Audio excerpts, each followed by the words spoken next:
At Zayn Malab, as an HM student na malapit na naman malate for today's video, kaya naman mapapasabi ka talaga ng, ay, ang bagal mo kasing gumalaw. Hala, may bagong intro na naman nga tayo for today's video mga Zay. So, samahan nyo nga muna ako mag-get ready with me dahil nga tayo ay magpunta sa school. Early nga ako nagising for today's video, pero nakikita nyo naman, nagmamadali na nga din ako dahil nga malapit na nga talaga ako malate dahil 9 na nga ako mali sa bahay, tapos 10 nga may pasok nga kami. Naalala ko nga pala na may quiz nga kami, kaya naman ayan, nagmamadali na nga ako, baka nga mamaya ay malit nga ako. Tagalan nga kasi talaga ako sa paghahanap nga ng bag kung saan ko nga ilalagay yung mga gulay na binilin ko nga sa palengke at saka yung mga gagamitin ko nga na panluto, kaya naman natagalan nga talaga ako dahil hindi ko nga talaga mahanap at makita nga kung ano nga gagamitin kong mga bag. Dahil yung mga bag ko nga na ginagamit ko sa school ay maliliit nga, hindi nga yun kasya, kaya naman natagalan talaga ako sa paghahanap ng mga bag na ilalagay ko nga. Dahil may gagawin nga kami ngayon sa major subject namin at magluluto-luto nga kami. Sobrang bagal ko nga talaga gumalaw, ay nako, na-late na nga talaga at first at buti na nga lang talaga pagdating ko nga sa school ay hindi pa nga talaga nagsistart si ma'am sa pag-quiz nga at nagre-recap pa nga sila sa mga lesson nga na tiniskas nga nung isang araw. Grabe talaga ang first one. Paano ba naman kasi every time nagigising talaga ako ng sobrang early, inaantok pa nga talaga ako. Grabe naman talaga, nakikita nyo naman dito sa video na to ay sinusuot ko na nga yung mga bag ko dahil nga ang dami ko nga talagang dadali at sobrang nga talaga ako nabibigatan nga dito. Paano ba naman kasi 3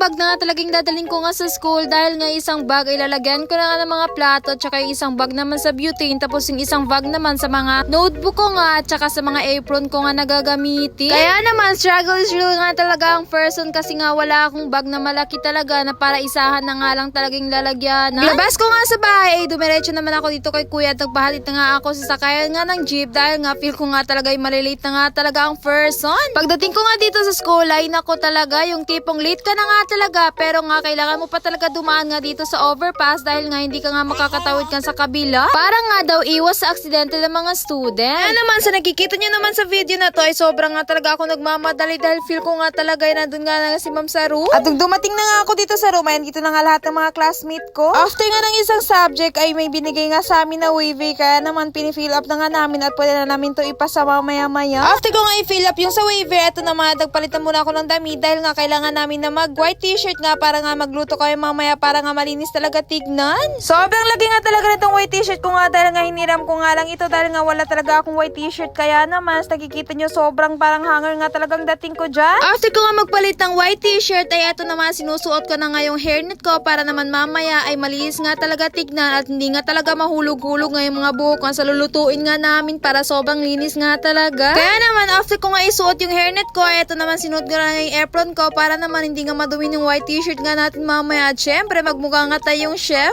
Chef yarn. Chef na hindi pa talaga sobrang marunong magluto. Ay, nilaglag ang sarili te. After ko nga magayos ay pinaayos nga muna din ng kaibigan ko ito nga ang buhok niya dahil nga hindi nga siya marunong magpoto. Kaya naman as a good friend ay inayusan ko na nga yung buhok niya. Good friend yarn.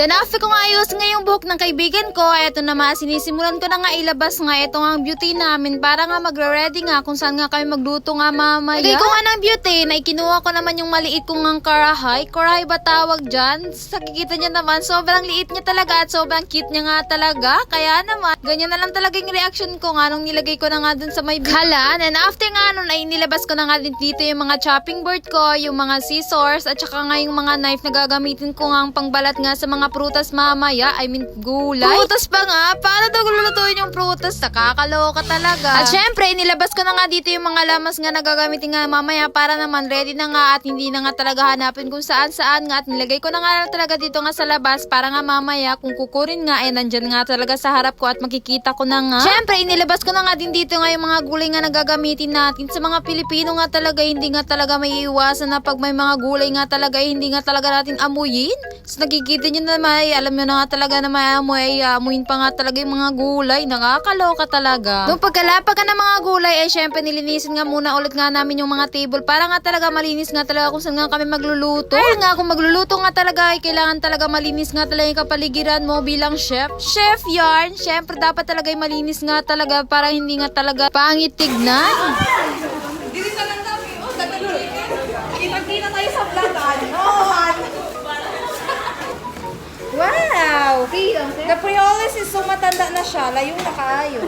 Uy, sila man yung sa kaday mo kasi teaming lang. Hala, tissue. Hala, tissue yung pinis yan. Dibiyan eh, para end price ba? Para What price ba? Kamay si mo sa karay. bongga na bongga. Tingnan nyo. Aki mo! Hindi na nandino ba? Mag-price siya, guys. Ay, pwede mo oil. Pwede mo deep fry. Uy, makarisa kasi dyan na mga kamero. Lusot na ka oil. Ano na lang mo, Kyo? Uy, Chan! Sino? Ito ba mo kung sino? Tingnan. Ma'am. Sa bantina. Meron ka muntin siya sa kaging pamangkin o. Pwede na kami Hindi. Ano ba?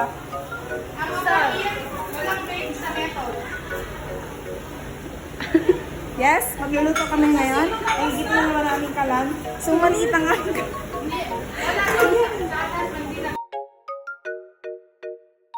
So nakikita nyo naman ay sobrang liit nga talaga nabili ko nga na parang karet. Sobrang cute nga talaga. Sa nakikita nyo naman sobrang laki nga talaga ng trainer nga ng aking kaibigan. Kaya naman nagtawanan na nga lang talaga kami dito. Kaya naman tapos na nga kami nga i-ready nga lahat ng gagamitin nga namin ingredients. Yung mga karay namin, yung butane. Kaya naman ito nagsisimula na nga kami magbalot nga ng mga gagamitin nga namin ingredients. Para naman mamaya ay sisimulan nga namin pagluluto. At dito nga sa pagluluto nga namin kung mag-start nga daw kami, sabi nga ni ma'am na wag nga daw maingay at focus nga kami sa gagawin namin, pero grabe naman talaga kami ay madaldal nga talagang mga peg. Ang hirap nga talaga hindi nga magsasalita dito at hindi nga magdaldal dito dahil nga kung makikita mo talaga yung mga classmate mo, mga kaibigan mo, hindi nga talaga marunong magluto. Hindi nga talaga maiwasan na hindi nga magtawa kasi naman yung ibang mga kasama hindi nga talaga marunong magluto at kung ano-ano nga talaga yung nilalagay at mali-mali nga talaga. Dito mo nga talaga malalaman kung sino nga talaga marunong magluto at kung sino nga talaga hindi.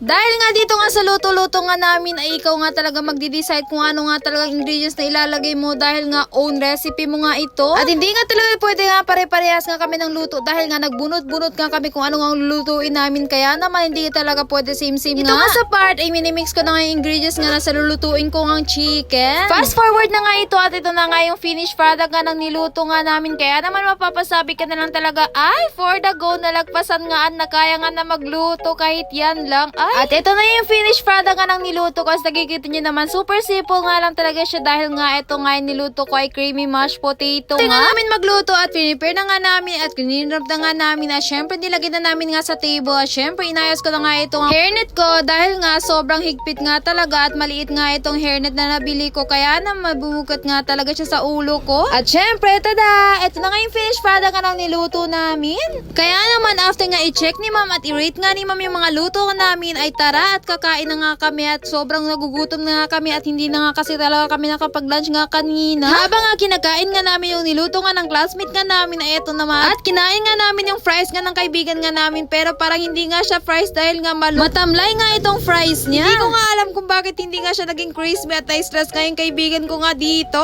Sa sobrang gutom nga talaga namin ay hindi na nga talaga namin na napansin na wala na nga kaming tubig at sobrang uhaw na nga talaga kami. Hindi naman talaga masyadong halata dito nga sa video na to na hindi nga talaga kami gutom dahil sa nakikita nyo naman sa video na to ay naku, ang tatakaw nga talaga ng person. Paano ba naman kasi hindi nga kami talaga nakapag-lunch gaya nga ng sabi ko kanina dahil nga akala nga talaga namin ay mabilis nga talaga magluto, pero nagkakamali nga ako dahil nga natagalan nga talaga kami sa pagluluto. Kaya naman for the gutom nga talaga to mga chef na to. Chef daw.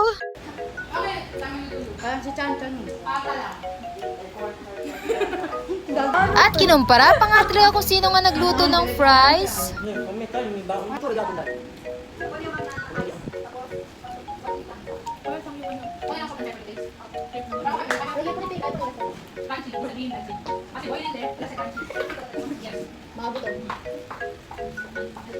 Ito nga Kakatapos nga lang talaga mag-check ni ma'am at ni-rate nga talaga yung niluto niya. Tapos agad-agad na nga talaga namin nga kinuha yung mga niluto niya dahil nga gusto nga talaga namin i-try at nagugutom nga din talaga kami. Kaya naman nagulat na nga lang talaga siya. Nagstawaran na nga lang talaga kami lahat dahil grabe talaga yung may tsura nga namin nga dito sa video dahil nga talaga gutom na gutom nga talaga kami. Dito nga sa Friday sinabi ko nga na wala nga kaming tubig tapos ang sagot nga sa akin ng kaibigan ko nagiinumin nga lang daw namin ng sabaw at ang sagot ko naman ay maalat nga yun. Kaya naman kinain na nga lang na talaga namin kahit nga wala nga kaming tubig. Paano ba naman kasi nung dinala ko nga ang tubig inubos na nga nila kaya naman nung kumain na nga kami ay wala na nga kaming tubig. Lalo na din kasi talaga yung mga kantin dahil nga 6 plus na nga ito nung natapos nga kami as nakita nyo naman ay gabi na nga talaga at ginabi na nga talaga kami ng uwi. It's so gabi na, guys.